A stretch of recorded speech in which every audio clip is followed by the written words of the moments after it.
ओम नमो भगवते वासुदेवाय।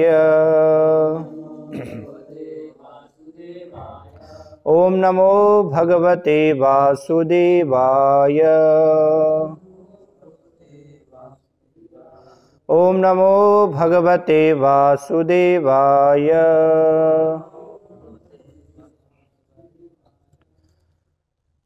श्रीमद्भागवतम स्कंद 4 अध्याय 18 पृथु महाराज द्वारा पृथ्वी का दोहन। श्लोक संख्या 9 और 10। वत्सम कल्पय मे वीर येन अहम वत्सला तव धोक्ष्ये क्षीरमयान् कामान् अनुरूपम च दोहनम दोग्धारम च महाबाहो भूतानां भूतभावन अन्नम इप्सितम ऊर्जवत भगवान वाञ्छते यदि वत्सं कल्पय मे वीर येनाहं वत्सला तव धोक्षे क्षीरमयान् कामान् अनुरूपं च दोहनम् दोग्धारं च महाबाहो भूतानां भूतभावन अन्नमीप्सित मूर्जस्व भगवान वाञ्छते यदि। शब्दार्थ। वत्सम बछड़ा, कल्पय व्यवस्था करो, मैं मेरे लिए, वीर हे वीर, ये न जिससे, अहम मैं, वत्सला स्नेहपूर्ण, तब तुम्हारा, धोक्षे पूरी करूंगी, क्षीरमयान दूध के रूप में, कामान इच्छित वस्तुएं, अनुरूपम विभिन्न जीवात्माओं के अनुसार, च भी दोहनम दोहिनी पात्र, दोग्धारम दुहने वाला, च भी महाबाहो हे सशक्त भुजाओं वाले, भूतानां समस्त जीवात्माओं के, भूत भावना जीवात्माओं के रक्षक, अन्नम अन्न, इप्सितम वांछित, ऊर्जवत पोषण युक्त, भगवान पूज्य आप, वांछते इच्छा करते हैं, यदि। अनुवाद तथा तात्पर्य श्री श्रीमद् अभय चरणारविंद भक्ति वेदांत स्वामी श्रील प्रभुपाद के द्वारा। हे परमवीर, जीवात्माओं के रक्षक, यदि आप जनता को प्रचुर अन्न देकर उनके कष्टों का निवारण करना चाहते हैं और यदि आप मुझे दूह कर उनका पोषण करना चाहते हैं तो इसके लिए आपको उपयुक्त बछड़ा तथा दूध रखने के लिए दोहिनी की व्यवस्था करनी होगी। साथ ही दुहने वाले का भी प्रबंध करना होगा। चूंकि मैं अपने बछड़े के प्रति अत्यंत वत्सला होंगी, अतः मुझसे दुग्ध प्राप्त करने की आपकी मनोकामना पूरी हो जाएगी। तात्पर्य। गाय दुहने के लिए ये उत्तम आदेश है। गाय के लिए सर्वप्रथम बछड़ा चाहिए, जिसके स्नेह से गाय स्वेच्छा से अधिक दूध दे सकेगी। इसके साथ ही पटु दुहने वाला तथा दूध रखने के लिए पात्र दोहिनी भी चाहिए। जिस प्रकार गाय बछड़े के प्रति वत्सल हुए बिना अधिक दूध नहीं दे सकती, उसी प्रकार पृथ्वी भी कृष्ण भक्तों के प्रति वत्सल हुए बिना प्रचुर अन्न उत्पन्न नहीं कर सकती। यद्यपि गो रूप में पृथ्वी को अलंकारिक शैली में से व्यक्त किया गया है, किंतु इसका भावार्थ अत्यंत सुस्पष्ट है। जिस प्रकार बछड़ा गाय से दूध निकलवा सकता है, उसी प्रकार समस्त जीवात्माएं, जिनमें पशु, पक्षी, मधुमक्खी, सर्प तथा जलचर सम्मिलित है, पृथ्वी से तभी अपना भोजन प्राप्त कर सकते हैं जब वे असत या अधृत व्रत न हो, जैसा कि पहले कहा जा चुका है।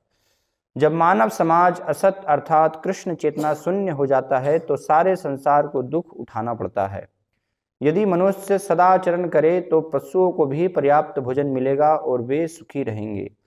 ईश्वर विहीन मानव पशुओं को सुरक्षा तथा उनके भोजन के प्रति अपने कर्तव्य को न समझकर अन्य के अभाव की पूर्ति के लिए उनका वध करता है। इस प्रकार कोई भी सुखी नहीं रहता और विश्व की वर्तमान दशा का यही कारण है। हरे कृष्णा।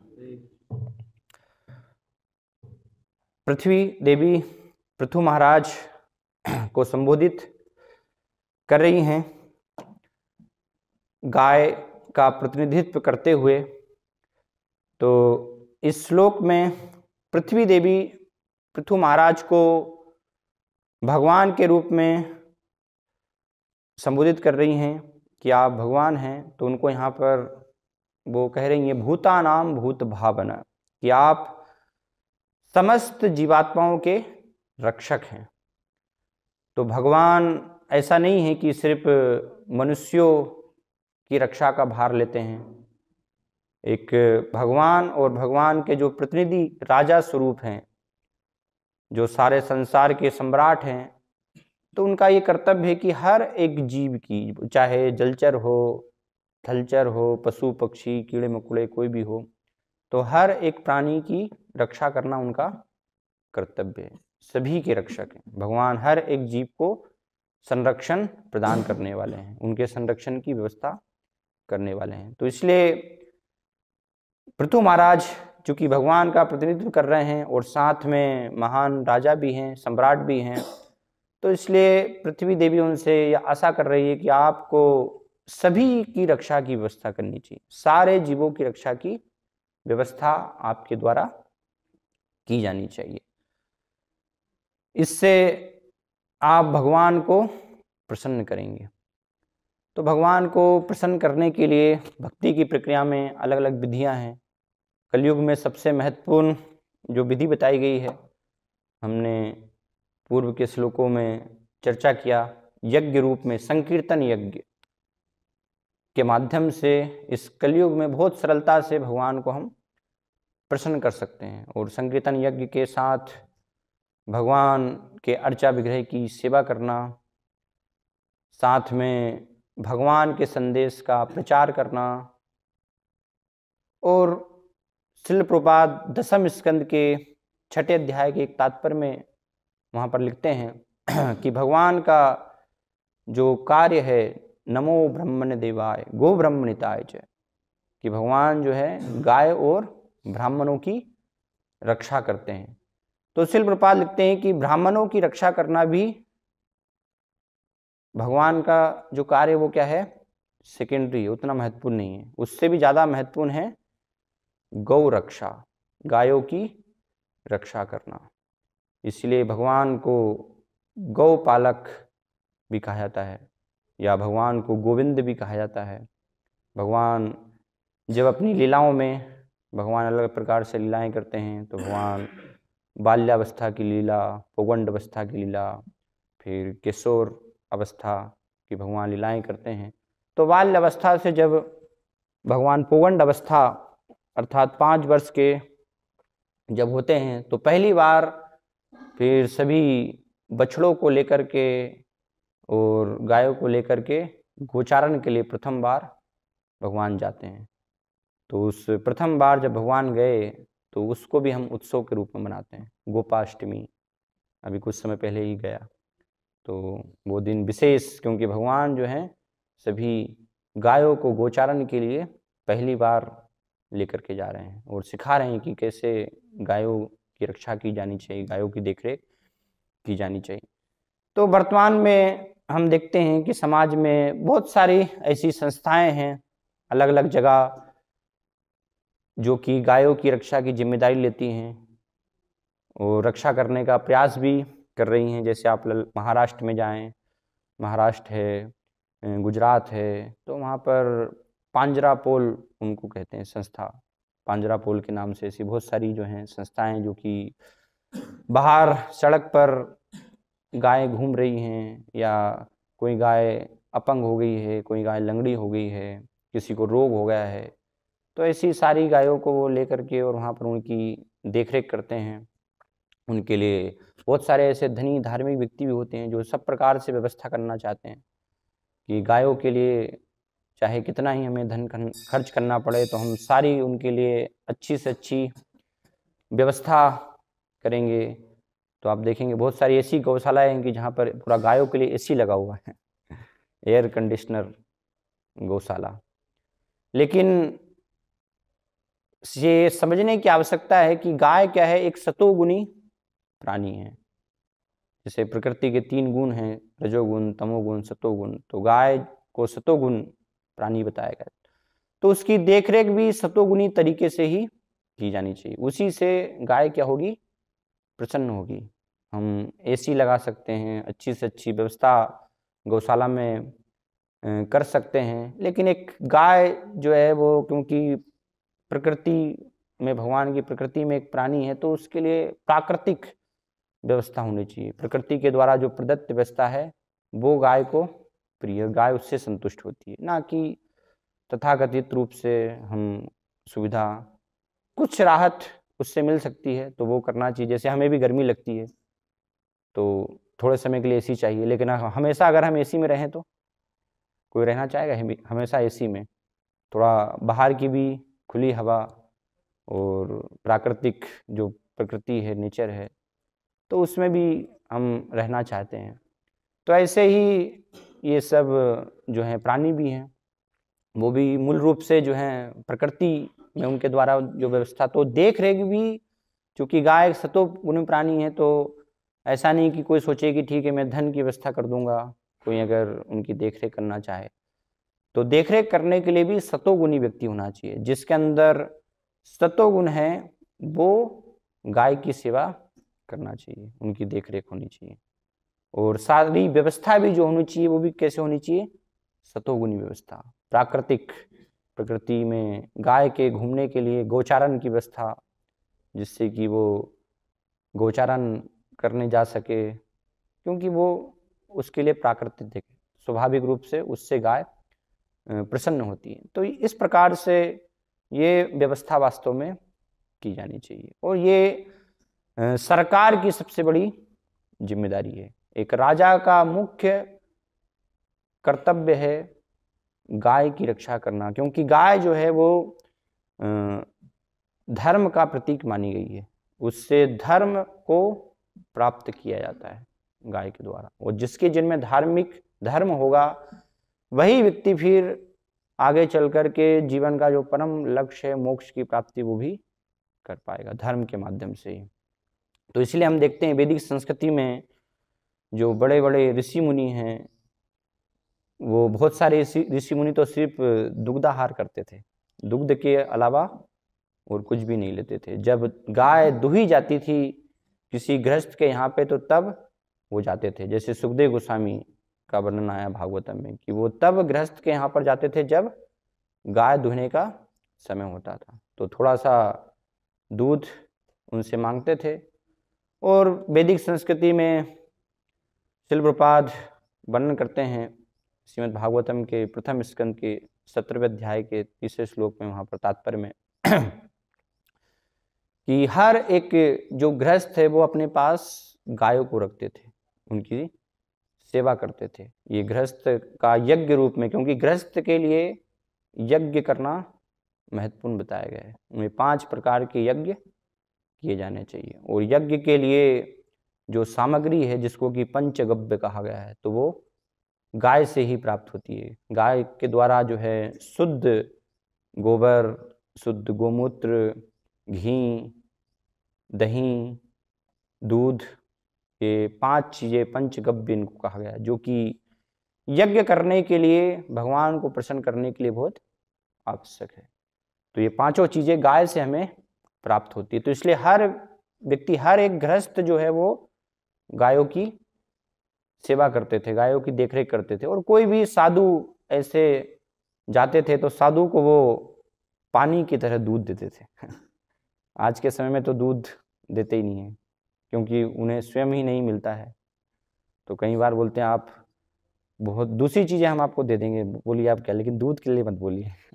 क्योंकि दूध, शुद्ध दूध मिलना बड़ा मुश्किल है कलयुग में, है ना। लेकिन वैदिक संस्कृति में ये था कि सब जो है भरपूर मात्रा में सबके पास, हर एक व्यक्ति के पास दूध होता था। तो कोई भी आता था तो उससे, उसका जो है दूध से स्वागत करते थे। और कैसे, पूरा शुद्ध दूध, ऐसा नहीं कि उसमें पानी मिला करके और दे दिया, बस ऊपर से तो सफ़ेद दिख रहा है लेकिन पूरा पानी पानी है अंदर। तो ऐसा नहीं, है ना। पूरा गाय से निकला हुआ शुद्ध दूध सभी को, और विशेष रूप से साधु को तो प्रदान करते ही थे। तो ये हम वैदिक संस्कृति में देखते हैं। तो इसलिए धर्म जो है वो प्राप्त करने का माध्यम बताया गया है कि गाय से धर्म को प्राप्त किया जाता है। और साथ में स्मृति शास्त्र में, वैदिक संस्कृति में बताया गया है कि गाय और विशेष रूप से बैल जो हैं, तो वो क्या हैं, उनकी तुलना की गई है माँ और पिता से, माता पिता से तुलना की गई कि जैसे माँ के द्वारा एक बच्चे का पोषण होता है, तो ऐसे ही गाय का दूध पी करके हम अपना पोषण करते हैं। तो वो एक माँ के समान है। और पिता बाहर जाते हैं, काम करते हैं, जीविकोपार्जन के लिए, परिवार के पालन पोषण की वो जिम्मेदारी लेते हैं। तो ऐसे ही हम देखते हैं कि बैल भी है। तो बैल के माध्यम से हम हल चलाते हैं, खेती करते हैं, तो उसके द्वारा खेती से अन्न का उत्पादन होता है और परिवार का पालन पोषण, जीविकोपार्जन वो संभव हो पाता है। तो इसलिए गाय और बैल को माता और पिता के रूप में भी वैदिक संस्कृति में, शास्त्रों में ये संबोधन उनको कहा गया है। जैसे 7 प्रकार की माताएं होती हैं, तो वहाँ पर भी बताया गया है, आत्ममाता, गुरु पत्नी, ब्राह्मणी, राजपत्निका, धेनुर धात्री तथा पृथ्वी, सप्तेता मात्र स्मृता। ये 7 प्रकार की जो हैं माताएं होती है। तो उनमें धेनु अर्थात गाय, उसको भी माता बताया गया है।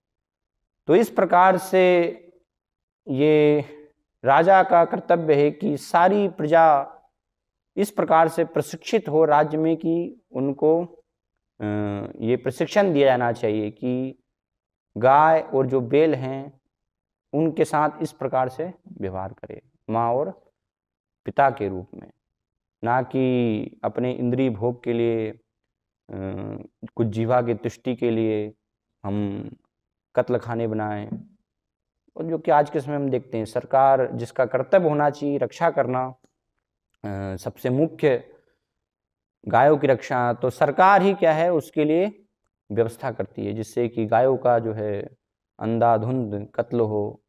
अलग अलग स्लॉटर हाउस बड़े बड़े खुलने के लिए, जहाँ पर कि बड़ी बड़ी प्रकार की मशीनें हैं, और मशीनों के द्वारा गायों को लटका करके बहुत सरलता से हजारों गायों की एक साथ जो है हत्या की जा सकती है। तो सरकार ही व्यवस्था करती है।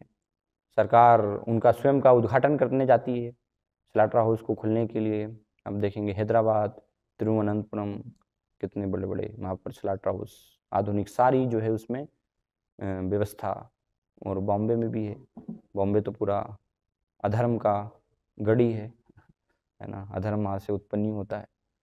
तो इस प्रकार से हर जगहों में जो है अलग अलग छोटे बड़े वो सारे स्लॉटर हाउस जो हैं जहाँ पर की गायों की हत्या हो रही है।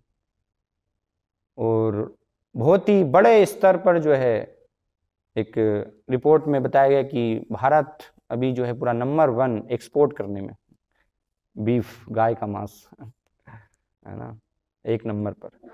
तो वो कैसे, उसके लिए व्यवस्था कौन कर रहा है? अगर सरकार व्यवस्था नहीं करे तो कैसे फिर देश विदेश में भारत से गाय का मांस जो है वो जा पाएगा? संभव ही नहीं है।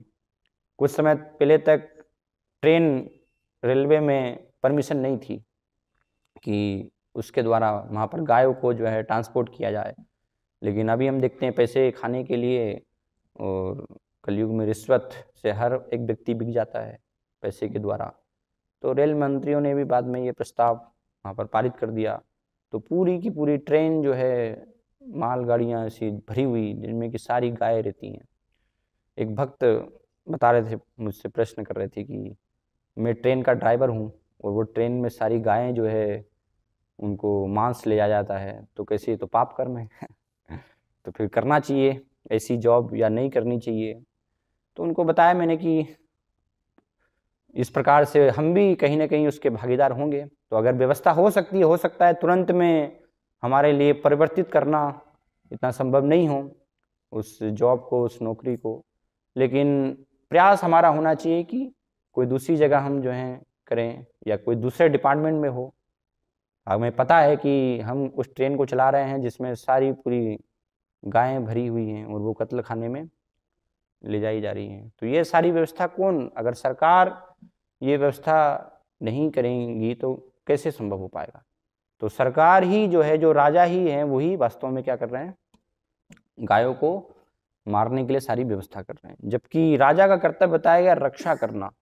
वैदिक संस्कृति में सिर्फ दिन में ही नहीं, रात में भी हम देखते हैं कि अगर बहुत सारे राजा के पुत्र हैं तो उनमें से हर दिन जो है एक पुत्र को वो जिम्मे देते थे कि आपको रात में गाय की रखवाली करनी है, रक्षा करनी है। जैसे भागवतम के नवम स्कंद में वर्णन आता है, वहां पर इक्ष्वाकु वंश में प्रसद्र एक राजा हुए हैं, तो गुरु उनको आदेश देते हैं कि आप जाइए गौशाला में और गायों की रक्षा कीजिए। तो रात भर, रात में तलवार लेकर के, क्योंकि बहुत सारे जो हैं बाघ हैं, शेर है, हिंसक जानवर हैं, वो भी आ सकते हैं रात के समय में और गाय को खा सकते हैं। तो इसलिए गुरु के आदेश पे प्रसद जाते हैं और रात भर रखवाली करते हैं। तो एक दिन जो है कुछ गाय के चिल्लाने की आवाज़ आई, तो रात के अंधेरे में, उस समय चंद्रमा की चांदनी भी नहीं थी, है ना, अमावस्या की काली रात थी, तो उनको कुछ दिखाई नहीं दिया कि क्या है। तो उन्होंने तलवार चलाई, तो तलवार से उल्टे जो है गाय का ही सिर कट गया, लेकिन साथ में जो बाघ था उसका भी कान कट गया। तो कान कट गया तो वो तो भाग खड़ा हुआ बाघ तो लेकिन सुबह देखा तो गाय जो है मरी थी, है ना। तो वो अनजाने में हुआ। तो जो उनके गुरु थे वशिष्ठ मुनि, तो वशिष्ठ मुनि ने वो श्राप दे दिया उनको कि आपने गाय की हत्या की है तो आपको भी निम्न योनि में जन्म लेना पड़ेगा। हालांकि आचार्यगण वर्णन करते हैं कि ये उपयुक्त नहीं था, क्योंकि वो अनजाने में हुआ था। तो गुरु का कर्तव्य क्या है कि अगर अनजाने में कोई पाप हो गया तो शिष्य को उसके लिए प्रायश्चित बताए, जिससे कि शिष्य प्रायश्चित कर पाए, ना कि उल्टे श्राप दिया जाए। तो वहाँ पर विश्वनाथ चक्रवर्ती ठाकुर लिखते हैं कि जो वशिष्ठ मुनि थे वो भी तमोगुण का प्रभाव था उस समय उनके ऊपर, तो इसलिए तमोगुण में आकर के उन्होंने शिष्य को श्राप दे दिया। तो इस प्रकार से हम देखते हैं कि राजा जो है वो दिन में तो पूरी रक्षा की व्यवस्था होती ही थी, रात में भी गायों की रक्षा करते थे। तो वास्तविक धर्म की ये शिक्षा है, जो भी वास्तविक धर्म है तो उसमें सभी को ये शिक्षा दी जानी चाहिए, किस प्रकार से गाय, जिसके माध्यम से कि हम धर्म और सारी व्यवस्था जो भी जीविकोपार्जन के लिए हर प्रकार की व्यवस्था है वो सब हम प्राप्त कर सकते हैं। तो वो मुख्य कर्तव्य होना चाहिए कि उनकी हम हर एक स्तर पर उनको सुविधाएं देने का, उनको प्रसन्न रखने का, उनकी रक्षा करने का हम प्रयास करें। मूलतः सरकार, राजा के द्वारा ये व्यवस्था की जानी चाहिए। लेकिन कलयुग में हम देखते हैं कि कलयुग में सब सारे जो है मंदा सुमंद मतयो, कोई भी उनको धर्म का ज्ञान नहीं है, पूरा सारे जो हैं कुबुद्धि हैं। तो अपनी कुबुद्धि के द्वारा ऐसे वो निर्णय लेते हैं, ऐसी व्यवस्था करते हैं जिससे कि ऐसी जो गाय हैं उनकी हत्या की जा सके, बहुत सरलता से उनको मारा जा सके, और बाहर फिर बड़े स्तर पर, बड़े पैमाने पर पूरा मांस, बीफ जो है वो एक्सपोर्ट किया जा सके। तो आज भारत की ये दुर्दशा। तो प्रपात लिख रहे हैं कि ये वास्तव में सारी समस्याओं की जड़ है। जो कि धर्म का प्रतिनिधित्व कर रही है गाय, उसकी अगर हत्या की जाती है तो प्रकृति और भगवान फिर उसको कभी भी सहन नहीं करेंगे। तो समाज में पूरी उसके द्वारा अनेक अनेक समस्याएं, आपदाएं वो आएंगी गाय की केवल हत्या के माध्यम से।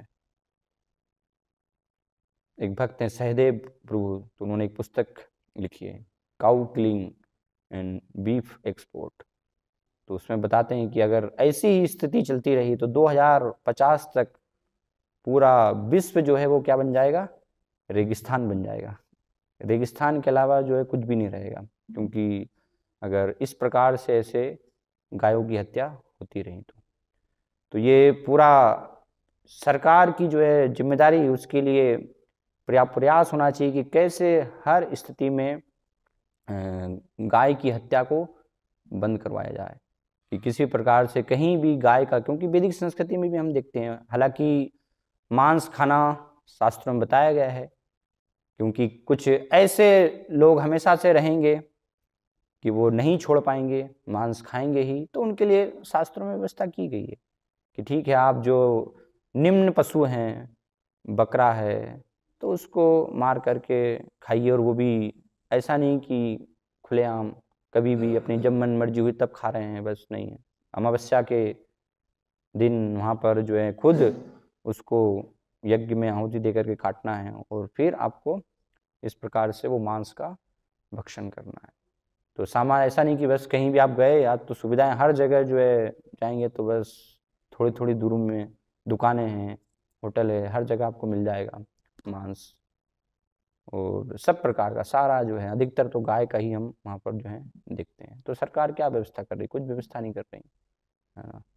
तो वीर यहाँ पर इसलिए पृथु महाराज को क्या बताया जा रहा है, महाबाहो, जो भी महाबाहो अर्थात वीर है, उसका ये कर्तव्य है कि उसके द्वारा गाय की रक्षा की जानी चाहिए। जब परीक्षित महाराज देखते हैं कि एक शूद्र गाय को मार रहा था, तो परीक्षित महाराज ने कहा, और गाय आंसू बहा रही थी, तो परीक्षित महाराज ने कहा कि क्या भगवान कृष्ण और गांडीवधारी अर्जुन जो हैं अभी चले गए हैं, तो ये शूद्र का जो है प्रभाव हो गया है, तो जब तक मैं हूं तुम्हें कोई चिंता करने की आवश्यकता नहीं है, और कोई भी आंसू बहाने की आवश्यकता नहीं, हर स्थिति में मैं क्या करूंगा, तुम्हारी रक्षा करूंगा। तो ये एक वीर का जो है कर्तव्य होना चाहिए। वास्तव में वीर वही है जो कि गाय की रक्षा कर रहा है। अगर गाय की रक्षा नहीं कर पा रहे हैं और उनको मारने की व्यवस्था कर रहे हैं, तो वो तो क्या है, वो तो फिर कायर हैं सब, है ना, कमजोर व्यक्ति हैं। उनको हम वीर या क्षत्रिय तथाकथित जो है उनको राजा के रूप में फिर हम संबोधित नहीं कर सकते। जो भी वीर है तो उसके द्वारा हमेशा हर स्थिति में अपने प्राण जो है न्यौछावर करके भी गाय की रक्षा होनी चाहिए, क्योंकि गाय के द्वारा सारी सब प्रकार की हम जो है व्यवस्था प्राप्त करते हैं। वृंदावन में 12 वन हैं, तो उन 12 वनों में से एक वन है बहुला वन। तो वहां पर एक बहुला नाम की गाय थी। तो एक बार गाय जो है गौचारण के लिए वो जब गई अकेले, और उस समय उसका बछड़ा घर पर ही था, तो रास्ते में जब लौट रही थी वापस, तो एक शेर ने पकड़ लिया। उस शेर ने कहा कि अब मैं खाऊंगा तुम्हें। तो गाय ने कहा कि ठीक है खा लेना, लेकिन पहले मेरा बछड़ा जो है अभी भूखा होगा घर पर, तो उसको मैं दूध पिला करके आ जाऊं, है ना। तो पहले के समय में हम देखते हैं कि शेर भी उसने विश्वास किया ये गाय के वचन पर कि हाँ गाय जो है वापस आएगी, क्योंकि वैदिक संस्कृति जो है वो वहाँ पर पशु भी विश्वास करते थे। आज के समय में मनुष्यों पर भी विश्वास नहीं किया जा सकता, कोई बात के धनी नहीं होते हैं, कब पलट जाए कोई उनका विश्वास नहीं। लेकिन पशु भी, शेर को भी पता था कि गाय ने वचन दिया है तो हाँ ये वापस आएगी। तो इस प्रकार से शेर ने कहा ठीक है तुम बछड़े को दूध पिला करके आओ। तो गाय गई, और गाय ने फिर कहा बछड़े से कि आज जो है अंतिम बार अपना दूध तुम जो है पी लो। तो इस प्रकार से गाय और बछड़े की जब चर्चा हो रही थी, तो जो ब्राह्मण थे कि जिनके यहाँ पर वो गाय और बछड़ा दोनों उनकी देखरेख हो रही थी, तो ब्राह्मण ने कहा कि गाय और बछड़ा तुम्हें क्यों जाना पड़ेगा, है ना, तुम्हारी हत्या मेरे होते हुए तुम्हारी हत्या कैसे हो सकती, तो मैं तुम्हारे बदले में शेर के पास जाऊंगा। तो तीनों में इस प्रकार से आपस में प्राण न्योछावर करने के लिए वहाँ पर बहस होने लगी कि बछड़ा बोल रहा है कि नहीं मुझे खाएगा शेर, गाय बोल रही है कि नहीं मैं ही जाऊंगी, और ब्राह्मण बोल रहा है नहीं आप दोनों यहीं पर, मैं शेर के पास जाऊंगा। तो तीनों ऐसे शेर के पास गए। तो तीनों जब गए तो ये देख करके उससे भगवान प्रसन्न हो गए, और भगवान वहाँ पर भगवान श्री कृष्ण प्रकट हुए, और भगवान जब प्रकट हुए तो फिर शेर का भी हृदय परिवर्तित हो गया, और शेर ने फिर तीनों को छोड़ दिया। तो इसलिए आज भी आप देखेंगे तो बहुला जो वन है वहाँ पर वही गाय और बछड़े, एक मंदिर है वहाँ पर, तो गाय और बछड़े की वो मूर्ति भी अभी वहाँ पर बनी हुई है, उनकी पूजा इस प्रकार से की जाती है। तो ये ऐसा नहीं कि केवल भावना है, हाँ, कि हम गाय को ठीक है बस माता मान रहे हैं, जैसे बहुत सारे नास्तिक लोग और यवन लोग सब वर्णन करते हैं कि आप ये तो केवल भावना है आपकी। जैसे एक बार वल्लभाचार्य जब थे वहाँ पर उस मंदिर में, तो उस समय तो मुस्लिम शासक थे, यवनों का राज था।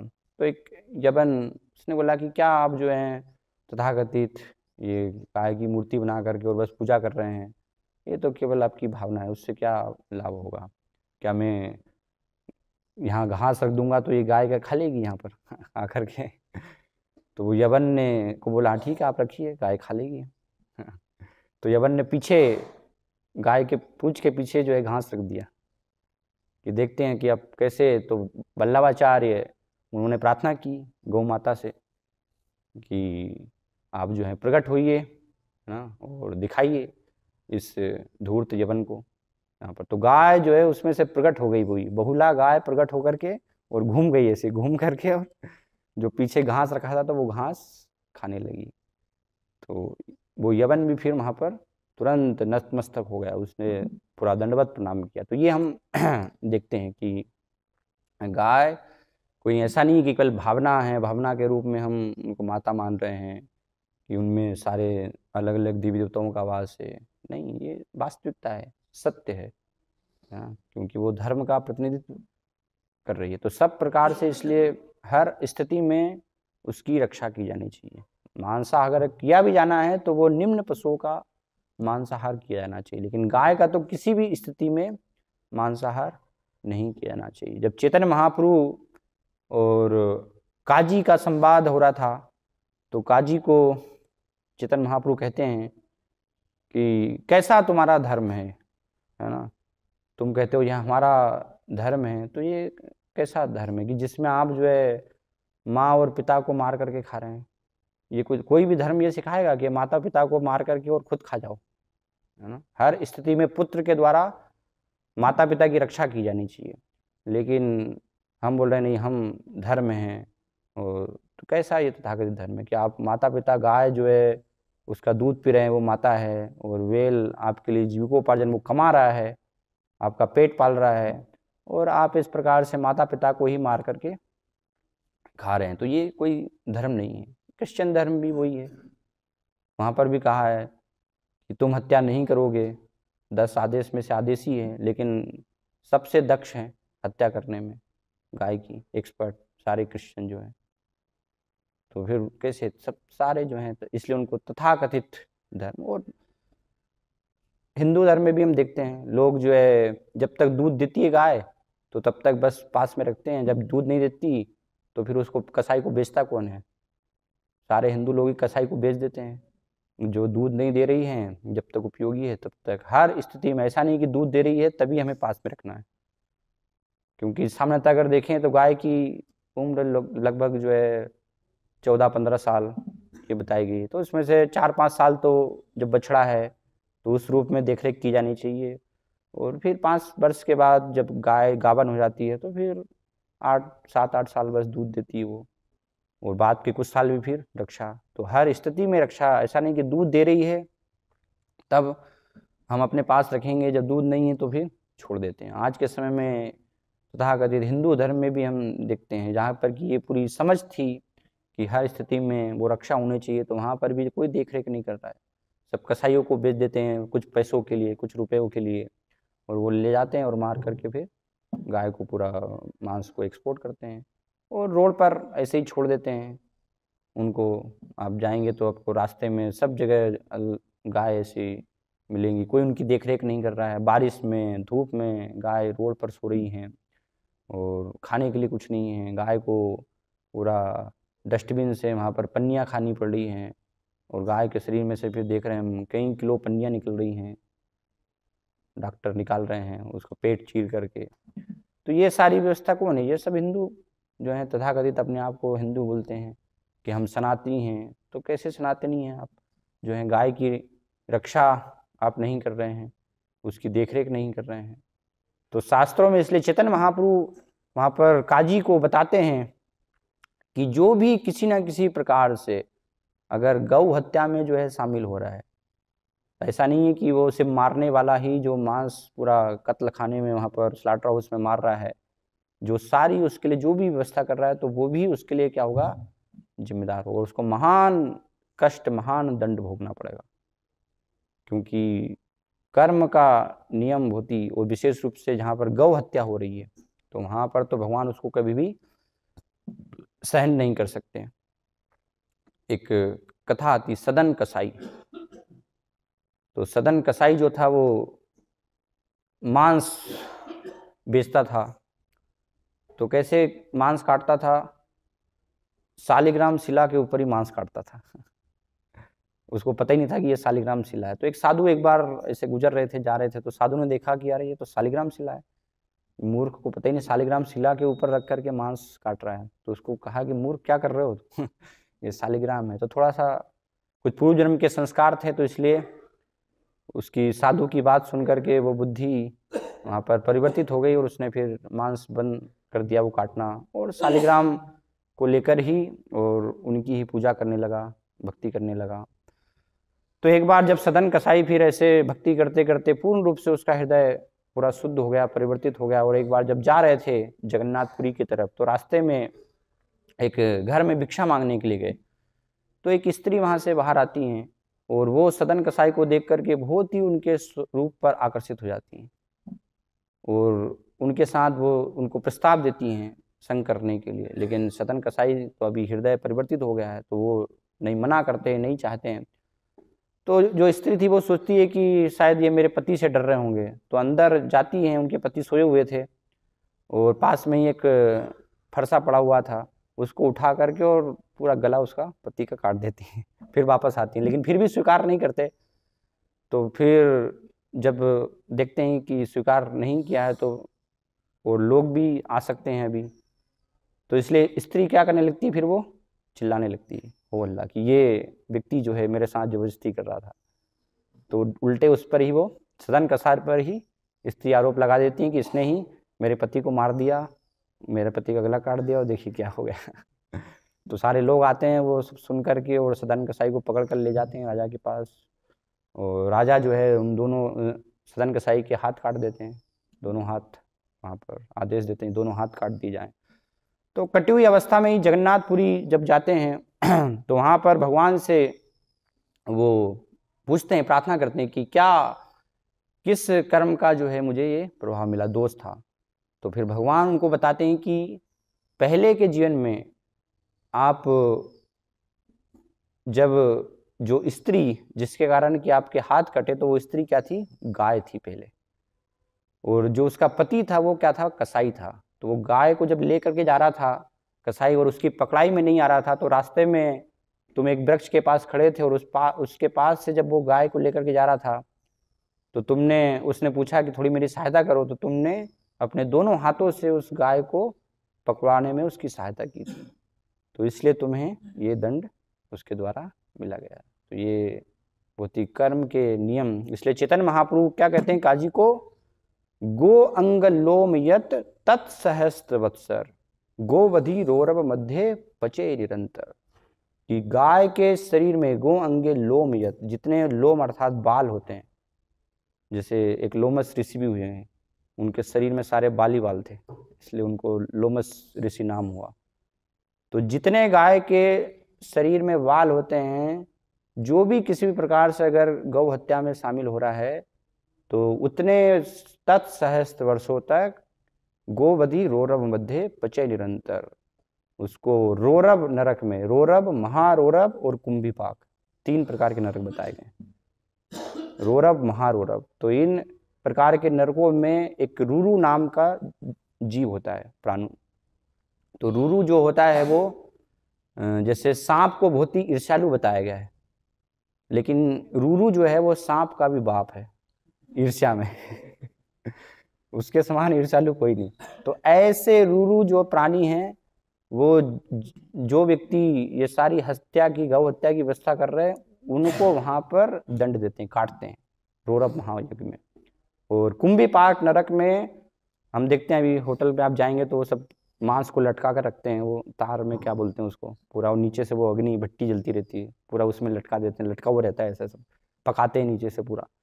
तो कुंभीपाक नरक में ऐसे व्यक्तियों को पूरा तेल की कढ़ाई जो है उबलती है, उसमें पूरा ऐसे लटका कर वहां चुड़ाया जाता है, पकड़ाया जाता है पूरा उनको, जैसे वो पूरा गाय के मांस को पका रहे हैं, है ना। तो ऐसे कई समय तक ये 3 प्रकार के नरकों में निरंतर ऐसे व्यक्तियों को दंड दिया जाता है। तो इसलिए बहुत आवश्यक है कि हम इसकी महत्वपूर्णता को जो है समझें, और पूरे विश्व से वास्तव में ये गौ हत्या का कार्य बंद होना चाहिए।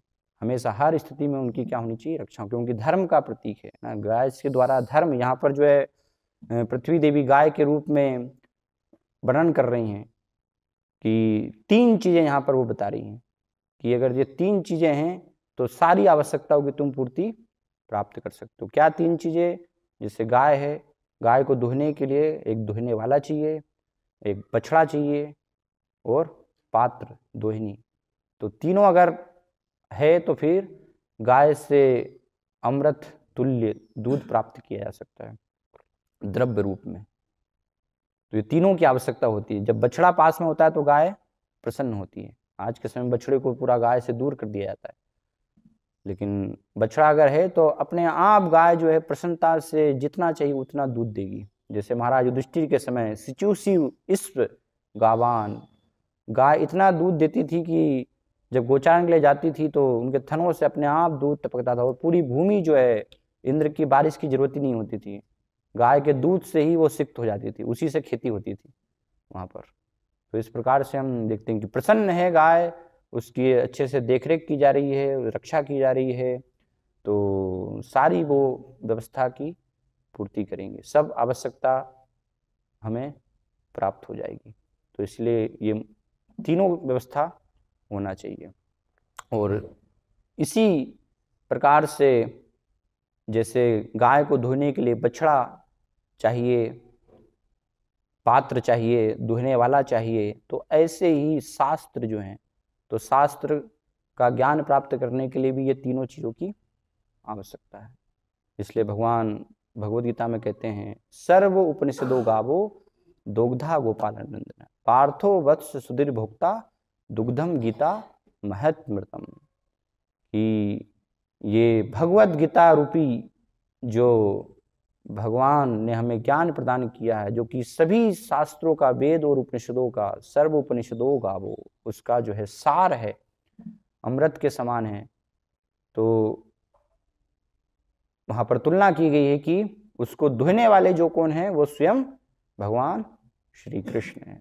भगवान ही जब देखते हैं कि कलयुग में अज्ञानी जीव हैं, माया मुग्ध जीवेर नहीं स्वतः कृष्ण ज्ञान, जीवेर कृपाई कैला कृष्ण वेद पुराण। तो ऐसे माया मुग्ध जीवों पर कृपा करके भगवान स्वयं ये शास्त्रों का सार हमें प्रदान करते हैं। तो भगवान स्वयं उसको दुहने वाले हैं, और जो अर्जुन हैं वो क्या हैं, बछड़े हैं। पार्थो वत्स सुधीर भोक्ता, कि अर्जुन बछड़े हैं। और दुग्धम गीता महत्मृतम, सारे जो ऋषि मुनि हैं वो सब क्या हैं, जो द्रव रूप में, दूध रूप में जो सार है, जो ज्ञान है, उस अमृत का आस्वादन करने वाले हैं। तो ऐसे ही हमें भी अगर शास्त्रों के सार को जानना है, शास्त्रों के सार को समझना है, जो कि भगवद गीता भागवतम में भगवान ने हमें प्रदान किया है, तो उसको समझने के लिए हमें पात्र चाहिए। तो पात्र क्या है? वो पात्र होना चाहिए। अहंकार के द्वारा वो प्राप्त नहीं हो सकता। भक्ति में अहंकार से कार्य नहीं होगा। रावण भी शिव जी का भक्त था, लेकिन बहुत अहंकारी था। तो विनम्रता बहुत आवश्यक है। विनम्रता रूपी पात्र हमारे पास होना चाहिए उस ज्ञान को ग्रहण करने के लिए।